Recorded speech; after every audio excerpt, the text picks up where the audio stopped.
Chers téléspectateurs, bonsoir. Bienvenue dans cette nouvelle édition que je vous invite à suivre jusqu'à son terme. La une de l'actualité, la transition vers le numérique a permis de faire une économie de 36 milliards d'ariars à la caisse de l'État, selon le président de la République, André Rajoelina, à ce jour. Madagascar rattrape le retard dans le développement numérique. L'organisation de l'ATDA en est la preuve. Les détails avec Sai Sylvain sur les images de André Zajabé. Madagascar reçoit pour la première fois la TDA, ou Assise de la transformation digitale en Afrique, si le pays a connu un retard dans la transition vers le numérique. Le développement de ce secteur fait partie de la politique générale de l'État. Selon le président de la République, le numérique est utilisé comme outil de lutte contre la corruption. Ainsi, nous avons pu économiser 36 milliards d'ariars dans la caisse de l'État. Tout ce qui est distribution et paiement des bourses à travers les universités dans plusieurs villes de Madagascar, pour prendre juste l'exemple Antananarive, la capitale de Madagascar, dont le budget qui a été inscrit a été de 47 milliards.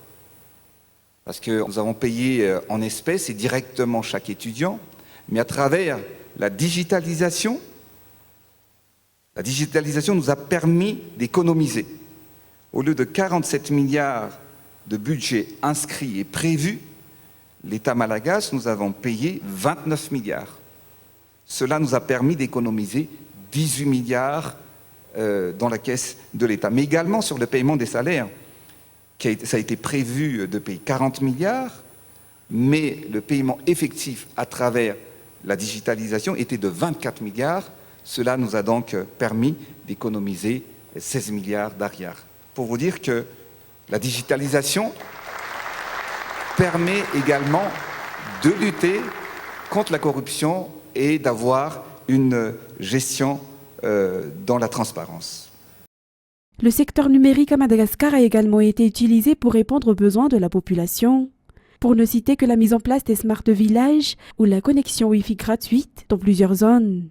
La pandémie nous a démontré que nous avons accéléré la digitalisation à Madagascar. Donc nous avons mis en place le projet Ifouktane pour la modernisation et la digitalisation des services administratifs. Les Fouktane, ce sont les quartiers. Donc nous avons, au jour d'aujourd'hui, distribué plus de 500 000 carnets avec des QR codes pour chaque ménage dans la capitale de Madagascar. Cela nous a permis donc d'améliorer la qualité des services des Fouktane qui remènent notre objectif, bien évidemment, d'améliorer le service de l'État. Aujourd'hui, nous vivons connectés au quotidien. Ainsi, nous avons mis en place également des points hotspots ou des Wi-Fi gratuits dans plusieurs villes du pays, afin de permettre à tous d'avoir accès à Internet dans les lieux publics. À ce jour, et durant ces 4 dernières années, depuis le début de mon mandat, il existe 103 points connectés et nous projetons d'en installer 410 d'ici jusqu'à la fin de l'année.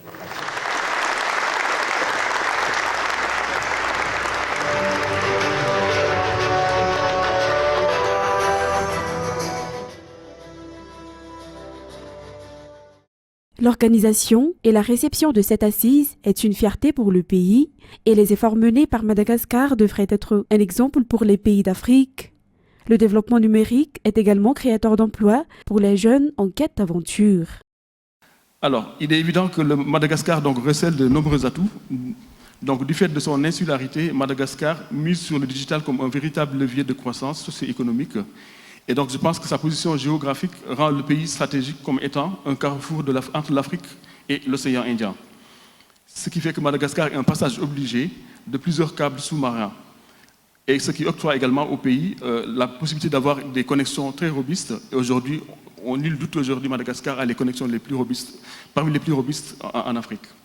Donc, sans parler dans le choix des ambitieuses réformes entreprises durant ces dernières années pour créer un environnement pour les investisseurs majeurs donc, pour créer donc, les conditions d'investissement favorables.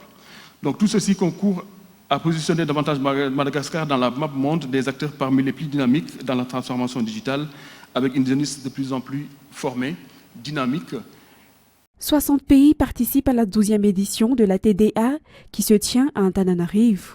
De nombreux ministres africains chargés de la promotion de la numérisation et de la technologie y sont présents. Au cours de l'événement, une feuille de route pour le développement du monde numérique en Afrique sera établie. Madagascar bénéficiera également des conseils et avis d'experts internationaux. Et en politique, 66% des citoyens se sont inscrits dans la liste électorale dans le district de Tsimjan, selon les représentants de la CENI, ce jour lors de la descente de la délégation dans la commune de Bemasoanj-Itos ce matin. C'était également l'occasion pour le CLRE d'effectuer un rapport sur leur activité. C'est Nrandirlant pour faire le point. 315 977 se sont inscrits dans la liste électorale dans le district de Tsimjan, si l'estimation était de 480 165. Les citoyens ont encore une dizaine de jours pour le faire et les 618 CLRE devraient redoubler d'efforts pour inciter les citoyens, selon Dame Arsène, président de la CENI. Ces derniers ont rencontré des problèmes, tout comme les CLRE des autres districts. Cette rencontre avec le président de la CENI était une occasion pour eux de faire un rapport. La délégation conduite par le président de la CENI a offert 150 000 ariars à chaque CLRE et 100 000 ariars au CEC dans le district de Tsimjan, mais aussi pour Antananarivo 1 et 6. Dans les actualités sociales, la commune d'Amboutchmanzak est devenue une zone rouge en matière d'insécurité selon les plaintes des habitants. Presque chaque semaine, il y a des cas d'effraction dans des maisons ou des magasins et de nombreux cas de vol à la tire. De plus, les malfaiteurs sont armés même le jour. Ainsi, les habitants réclament la fourniture d'électricité dans cette commune et le renforcement de la lutte contre l'insécurité. C'est Sylvain Sech Adjanab et Braz de Nilsson. L'insécurité sévit dans la commune d'Amboitchmanzak, notamment les attaques à main armée. Pas plus tard que lundi dernier, une personne conduisant une moto a été victime. Même pendant la journée, les criminels ont osé tirer sur le conducteur de cette moto et de s'enfuir avec la moto. Hormis cet incident devenu célèbre sur les réseaux sociaux, il a également eu une série de cambriolages dont les épiceries ont été les plus ciblées selon les informations. En raison des incidents successifs, depuis déjà des semaines, Amboitchmanzak a été classé zone rouge en matière d'insécurité. L'une des raisons à cela, selon les habitants, est le manque d'éclairage et ils réclament donc que l'on leur fournisse de l'électricité. Par ailleurs, de nombreux résultats positifs ont été également obtenus concernant cette insécurité dans cette zone, selon toujours les informations. Et puis Tuamasin, la capitale de la région Atsnanen, connaît actuellement un problème d'évacuation, ce qui provoque l'inondation de la ville et entraîne également des dommages aux routes, notamment dans la capitale, a déclaré le maire. Le canal du Nord, canal d'évacuation d'eau, est totalement obstrué depuis de nombreuses années. Cependant, les agriculteurs utilisent également ce canal pour amener leurs produits à Tuamasin. Pour y remédier, la commune urbaine de Tuamasin est intervenue pour nettoyer ce grand canal. Les travaux ont donc commencé mercredi à travers l'Asta Tanamar. Antonienne Martina. Le canal du Nord est un canal naturel qui part de Tubunjavoy Tuamasna 1, traverse de nombreux Fukuntan et débouche à Ivuluin, à Tuamasin, la capitale de la région Atsinanen. Auparavant, ce canal était l'un des moyens de circulation des riverains grâce à l'utilisation de canaux transportant des personnes et des marchandises. Cependant, le canal est depuis quelque temps bouché par les ordures. Par conséquent, le transport s'est également arrêté. Des dizaines de milliers de personnes bénéficient des avantages qu'offre le retour à la normale de la circulation sur ce canal. Cela aura également un impact sur le prix des marchandises dans la capitale de Tuamasin, selon toujours les informations. Dans cette perspective, la réouverture du canal du Nord est l'un des principaux aménagements durables de la ville de Tuamasin. Le maire de la commune a ainsi pris en charge le curage du canal dont les travaux ont commencé mercredi. Environ 600 mètres de ce canal ont été achevés jusqu'à aujourd'hui, s'il est estimé qu'1 kilomètre sera nettoyé en un mois. Le maire a donc lancé un appel à la coopération de tous les acteurs et les investisseurs à Tuamas afin de poursuivre les travaux de curage et d'entretien de cette infrastructure. Et côté sport, 86 voitures concourant au rallye historique de régularité qui débute ce jour. Les pilotes et les copilotes, quant à eux, ont atteint le nombre de 250. Les voitures sorties jusqu'en 1989 peuvent y participer. Détail avec Fadjasena Mireille et Yves Janel. La première voiture de collection participant au rallye historique de régularité a pris le départ à 7h ce jour au stade Bariamamasn. Pour l'itinéraire de ce jour, les voitures passeront par Sambain pour rejoindre Ampefi. Et demain, ils partiront d'Ampefi pour rallier Siromandidi. Les participants déjeuneront à Bugulav avant de reprendre la route pour retourner à Ampefi. Ils reviendront à Tana ce dimanche. 86 voitures y participeront et 250 copilotes et pilotes se sont inscrits pour cette deuxième édition. Parmi eux, le ministre du Tourisme, Joël Rangiamanjantu. Les voitures sorties avant le 31 décembre 1989 peuvent y participer. Les candidats peuvent choisir leur vitesse, 30, 35, 40, 45 ou 50 km/h. Les 4 catégories, Old jusqu'au 31 décembre 1960, Légende du 1er janvier 1961 au 31 décembre 1971, Prestige du 1er janvier 1972 au 31 décembre 1982 et Classique du 1er janvier 1983 au 31 décembre 1989. Et le club Kickboxing Avenir organise le tournoi Real Fate dans le cadre de la préparation des Jeux des îles de l'océan Indien. Cela se tiendra ce dimanche au gymnase couvert de Mamas. Les reportages de Fredo. 30 combats aura lieu ce dimanche, dont 5 seront des combats de défi entre élites. Le plus attendu est le combat qui opposera Odilon à Pratis Rasta, vice-champion d'Afrique aux catégories des moins de 63 kilos. Il y a aussi celui entre Jean Jaurès et Johnny dans les moins de 54 kilos et enfin celui de Farey contre Boïka. Dans la catégorie féminine, le combat entre Sandra et Princia ainsi que celui opposant Anita et Aline sont les plus attendus. Par ailleurs, 16 combats se tiendront dans la catégorie senior masculin et 5 dans la catégorie junior. Les organisateurs seront stricts dans les techniques. Et les techniques en taekwondo et boxe savate française ne seront pas tolérées, mais en cas de non-respect, le combat sera immédiatement arrêté. Et puis presque toutes les salles de spectacle de la capitale accueillent un événement en cette soirée de vendredi. Pour demain, le show de Nathan et Ludissou, un Danmen promet. Voyons un résumé de ce carnet du week-end proposé par Say Sylvain. Sanjka se produira au Piment Café Béouric à partir de 20h30. Une ambiance guitare sera au rendez-vous. Toujours dans cette ambiance, 3 guitares, 3 voix avec Luc, Lini Colbert et Jovin seront dans le bypass Imirmanzak à 100 mètres de l'Elgeco Plus à 20h.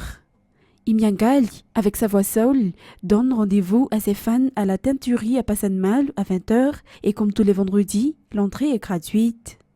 Tansmain réchauffera le Jaws Pub Bamboipou. Elle sera accompagnée de DJ Mek à partir de 20h. Mr Saïd sera à l'hôtel Lessine Manjsuivatu. Et pour demain samedi, Ludissou et Nathan donneront un show au CCSK Antanmain. Ils étaient candidats à l'émission The Voice France. Ils chanteront en malagasy et en français. Dans le cadre de la célébration de son anniversaire, toute guitariste sera jury à une compétition de chant Manatalent. Cela se déroulera à Manjmain Adwaran Foot, chez Pouni. Il invitera également plusieurs artistes, notamment Mahar, un des descendants du groupe Mahaleu. Pour les inconditionnels, Toufjay sera au coup d'état à partir de 19h. Sunset Show, chauffé par plusieurs artistes et organisé par Urban Studio, se tiendra demain à l'Oxygène d'Anmain. À part le show musical, un défilé de mode aura également lieu. Ulmeluriki, quant à lui, sera à Batmain à partir de 9h. Et pour dimanche, le groupe Asimpideran louera le Seigneur au temple FJKM Ambavatukanafanilu Christi Itaosi. Dans les actualités internationales, les dirigeants du G7 vont dévoiler de nouvelles sanctions contre la Russie lors d'un sommet ayant débuté ce jour à Hiroshima, un lieu hautement symbolique, alors que Moscou a menacé de recourir à l'arme nucléaire, entendant ainsi enrayer la capacité de la Russie à poursuivre son offensive contre l'Ukraine. France 24. Les dirigeants du G7 sont tous arrivés à Hiroshima où se tient ce week-end le sommet économique. Rishi Sunak, Ursula von der Leyen, le président Lula ou encore Emmanuel Macron sont tous présents pour démarrer les discussions. Objectif de ce sommet, présenter un front uni face à la Russie et la Chine. La guerre en Ukraine est donc sans surprise l'un des sujets sur la table. Les dirigeants du G7 ont d'ores et déjà affiché leur soutien humanitaire et financier au pays. La Russie est d'emblée sujette aux sanctions économiques. Notre priorité désormais est de bloquer leur marge de manœuvre et continuer à priver la Russie de ses ressources essentielles. On va restreindre l'achat des diamants russes. Les diamants russes ne sont pas éternels. Nous expliquerons ouvertement et de manière franche pourquoi ces sanctions sont nécessaires et justifiées. La propagande russe repose sur des mensonges et le complot. Notre réponse, c'est des faits et des chiffres. Autre sujet sur la table des discussions, énergie, climat, coordination économique. Mais c'est sur le dossier chinois et la question épineuse de Taïwan que les pays du G7 devront s'entendre. Les Européens, en particulier la France et l'Allemagne, ne souhaitent pas rompre les liens avec la Chine, l'un des plus grands marchés économiques du monde. Nous avons besoin de nous engager avec la Chine sur les enjeux mondiaux. Le changement climatique, la protection des ressources naturelles, la biodiversité, le développement durable, étant donné sa place au sein de la communauté internationale. La Chine a une responsabilité particulière. Nous avons besoin de bâtir un système commun où le pouvoir est partagé de manière plus équilibrée et nous devons le faire ensemble. Le Premier ministre japonais Fumio Kishida compte lui profiter de cette occasion pour évoquer le désarmement nucléaire en phase avec le Conseil européen. Un thème évoqué donc à Hiroshima, victime de la bombe atomique américaine en 1945. Il veut inciter ses invités à la transparence des stocks et la réduction de l'arsenal nucléaire, notamment le Royaume-Uni, la France et les États-Unis qui possèdent des milliers d'ogives nucléaires. Mais la partie n'est pas totalement gagnée au vu des tensions avec la Corée du Nord ou la Russie, où les menaces nucléaires ont été nombreuses. Venus de provinces, de banlieues, plusieurs milliers d'Argentins ont défilé à Buenos Aires avant de camper près de la présidence. Énième manifestation de ras-le-bol contre l'inflation dévorante. France 24. De province ou de banlieue, des milliers de manifestants sont descendus dans les rues de Buenos Aires. Ces Argentins venus de tout le pays protestent contre l'inaction du gouvernement face à une inflation monstre qui frappe l'Argentine. Plus 109% sur les prix, notamment sur la nourriture, en l'espace d'un an. Les salaires et les aides sociales du gouvernement sont de moins en moins suffisants. Les emplois sont rares et les soupes populaires sont remplies. Problème supplémentaire, elles ne peuvent pas s'occuper de tout le monde parce qu'il y a un manque de nourriture car le gouvernement est incapable d'en fournir. C'est notamment à l'appel des syndicats que cette mobilisation sans précédent dure depuis 2 jours. Des syndicats qui ont choisi de camper devant le palais présidentiel de la capitale pour faire flancher le gouvernement. Nous campons ici pour revendiquer des choses fondamentales, le travail, la santé, l'éducation. La responsabilité de stopper l'inflation est la tâche du gouvernement et s'il ne peut pas le faire, il doit partir. Il est impossible d'acheter de la viande et du poulet. Il y a 15 jours, le dollar en Argentine valait 500 pesos. Ce que nous pouvons acheter le matin avec cette inflation, nous n'en achetons plus que la moitié l'après-midi. Pour mieux comprendre ce que vit la population argentine, il faut se plonger dans les chiffres. Sur un an, l'inflation a presque atteint les 109% et la situation s'aggrave. C'est un record historique depuis la crise économique de 2002. Conséquence, la monnaie nationale, le peso, déjà fortement dévalué, continue sa dégringolade face au dollar. Depuis le mois de janvier, elle a perdu environ 30% de sa valeur. L'Argentine est en plus de cela un pays très endetté, notamment auprès du Fonds monétaire international. Un prêt de 44 milliards de dollars l'année dernière était censé remettre sur pied l'économie nationale. C'est un échec. Le gouvernement argentin cherche désormais à renégocier avec le FMI afin de stopper la dévaluation de sa monnaie avant l'élection présidentielle d'octobre prochain. Pour terminer, l'aéronef qui transportait 7 passagers avait disparu des radars le 1er mai. L'appareil a été retrouvé lundi, le nez écrasé au sol dans une végétation dense. 3 corps ont été récupérés par les secours, dont celui de la mère des enfants. L'espoir de retrouver les enfants vivants a été alimenté par la découverte dans la jungle d'effets personnels ainsi que de fruits en partie mangés et d'un biberon. France 24. Les Colombiens l'appellent opération Miracle. À travers l'immensité de l'Amazonie, une centaine de militaires à la recherche de 4 frères et sœurs qui auraient survécu au crash de leur avion il y a 17 jours. Les hélicoptères diffusent par haut-parleur un message enregistré par leur grand-mère. Ne bougez pas, l'armée est à votre recherche. Parmi les enfants recherchés, Solénie, 9 ans, et Christine, le plus jeune, un bébé de 11 mois, ici avec sa mère. Celle-ci n'a pas survécu. Son corps a été retrouvé en début de semaine avec ceux de 2 autres adultes. Mais aucune trace des enfants issus d'une communauté indigène de cette partie de l'Amazonie. Un fol espoir s'est emparé de tout le pays depuis que les sauveteurs ont retrouvé des preuves de vie hors du périmètre du crash, grâce à leur chien renifleur.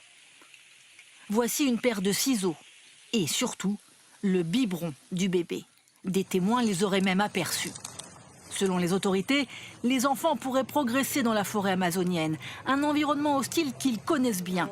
Le moindre indice est rapporté par toutes les télévisions. Nous avons aussi retrouvé des fruits mordus et ça nous donne l'espoir qu'ils sont en vie. Nous gardons la foi intacte qu'ils sont vivants. Nous allons continuer les opérations de recherche. Les recherches sont rendues difficiles par la végétation très dense, de fortes pluies et la présence de félins, de crocodiles ou de serpents. Où sont les enfants? Ont-ils tous survécu à plus de 2 semaines dans la jungle? La Colombie veut croire à son miracle. Mesdames et messieurs, c'était le journal de la rédaction. Merci à vous de l'avoir suivi. Restez avec nous tout de suite après l'émission Data avec Biarvou Latsferad. Au revoir et passez une excellente soirée sur Viva.